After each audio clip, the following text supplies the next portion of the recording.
started off with very tiny little logos so that members could identify the cars. And little by little, we've grown it to a logo that's similar to Buffalo Car Share.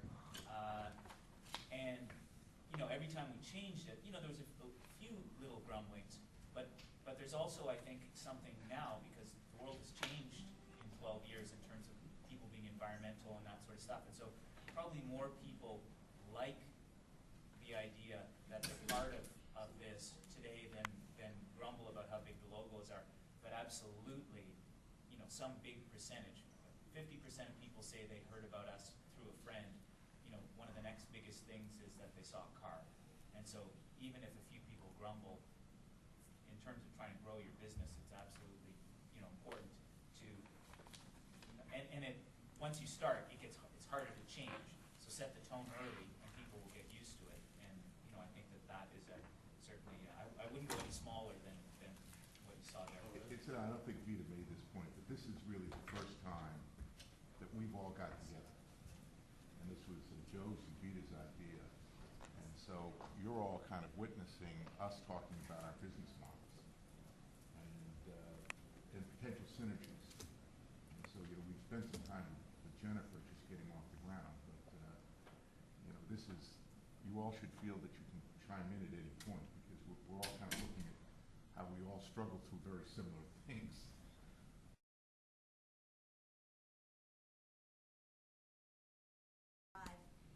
And to understand. So our biggest obstacle, as Joe knows, every month in our report, it's the same, and that is that we have trouble with the batteries, you know, going dead in the cold months. You know, even if they're not used overnight, sometimes that happens.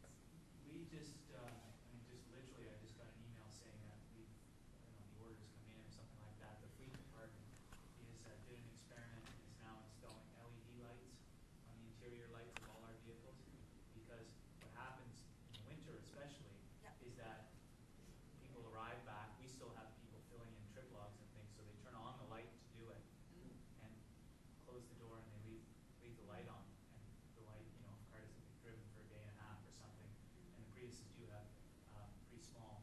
Do you have any Priuses in your fleet? We do. Pretty small main batteries, but we haven't had the technology inside draining them. What we've looked at is putting a solar power charger in the back window, and I think Philly Car Share or somebody does it. Really? And that's been looked at as a kind of trickle charger for the battery, but also these LED lights inside, because that's kind of one of our, you know, #1 sort of problems is burning up the battery. Well, and we actually had ignition kill and light kill. You know, so when you when you fob out, the lights all go out. And a lot of we people made are doing that as well. Because there's no reason once you fob out to need that light, so we made sure, because we did Wiring have that problem. wiring that in. And we loaded up, Yeah. of course, we loaded up the starter battery with the open car system that, you know, you saw Right. earlier, where you have to put your fob in. That connects to the starter battery, not the engine battery. So that's on 24/7, because that's what communicates, you know, with our information system. And then when I get to our member-to-member benefits programs, we also equipped a number of the 3 of the cars with phones, communication systems, so that when our drivers were driving around, they could, you know, always reach headquarters or get 911. You could always call 911, or you could always call CuseCar headquarters. And both of those systems really, you know, wreaked havoc with our charging. So that was one of our lessons learned. We've since taken the phones out.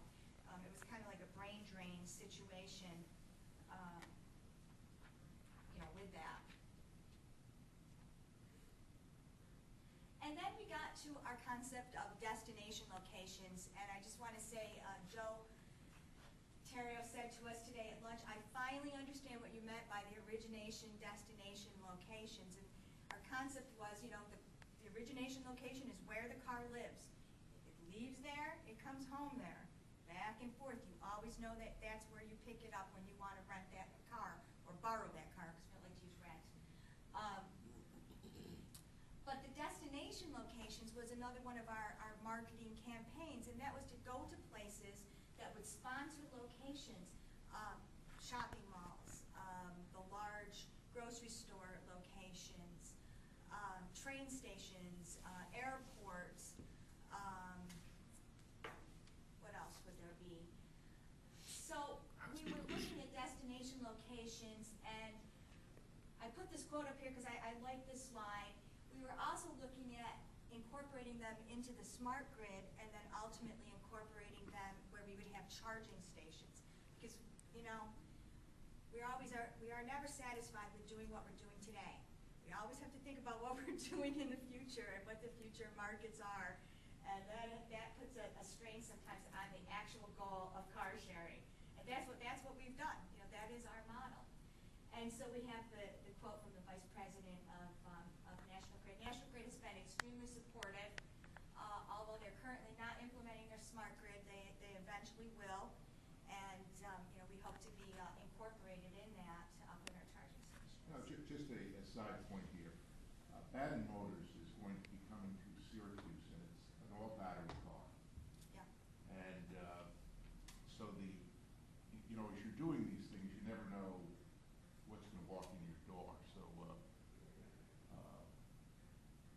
in comes the president of Baden Motors, and you know, we started talking to him about these charging networks that we're going to have in Onondaga County, and because they're bringing the Riva car, and Which is an all-electric car designed in India that's being brought to the United States. and so they're pretty close on the total financing to now assemble it here in Syracuse. Now, all of Onondaga this, County. Onondaga County, well, they're going to be better somewhere in Syracuse.